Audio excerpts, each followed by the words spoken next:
Cheap పబ్లిసిటీయా, లేక ఆ రోజు ఆ టీంలో ఎవరి మీదన్నా రివెంజా? అడగాల్సి ఉంటుంది, అనుమానించాల్సి ఉంటుంది.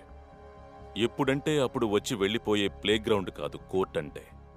ఏదో ఒక ఆధారం ఉండాలి, ఒట్టి స్టేట్మెంట్లు కాదు. ఐ విట్నెస్, సాక్ష్యాధారాలు, ఏదో ఒక ఎవిడెన్స్ ఉంది సార్. నేను చెప్పాను కదా, ఆ రోజు ర్యాష్ డ్రైవింగ్ అని ఫైన్ వేసిన చంద్రమౌళి. అయితే అతను తీసుకురా, లేదంటే అతని వెహికల్ నంబర్, అడ్రస్, వేరబౌట్స్. ఆ రోజు ఈ కేసు రీఓపెన్ చేద్దాం. సార్, మన యూసఫ్ కూడా ఎస్ఐ అర్జెంటుగా మీతో ఏదో మాట్లాడాలని బయట వెయిట్ చేస్తున్నాడు. Okay sir.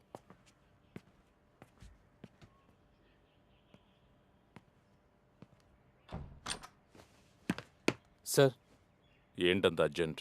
Sir, Malkajgiri station నుంచి ఇప్పుడు ఒక మెసేజ్ వచ్చింది. ఈయన మీద కంప్లైంట్ ఉందంట. అక్కడ స్టేషన్లో పనిచేస్తున్న ఎస్ఐ బైక్ దొంగిలించాడండి. ఈయన ఇక్కడ ఉన్నాడని ఇన్ఫర్మేషన్ రావడంతో వచ్చాం. బైక్ బయటే ఉంది సార్.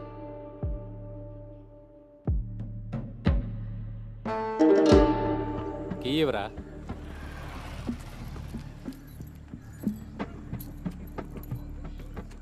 పేపర్స్ అన్ని ఓసారి చూసి బండి తీసుకురా. సార్.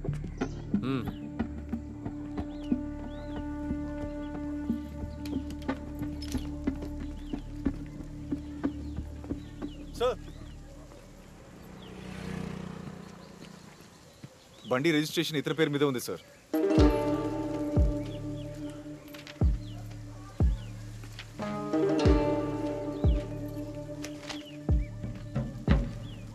కేవు.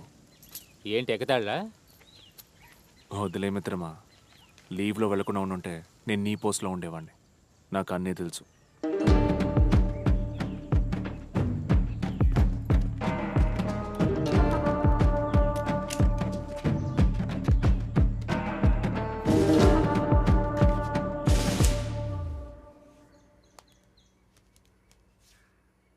నీకు రెడ్ కలర్ అంటే ఇష్టమని మీ ప్రియమైన అన్నయ్య సెలెక్ట్ చేసి తెచ్చారు, ఓకేనా?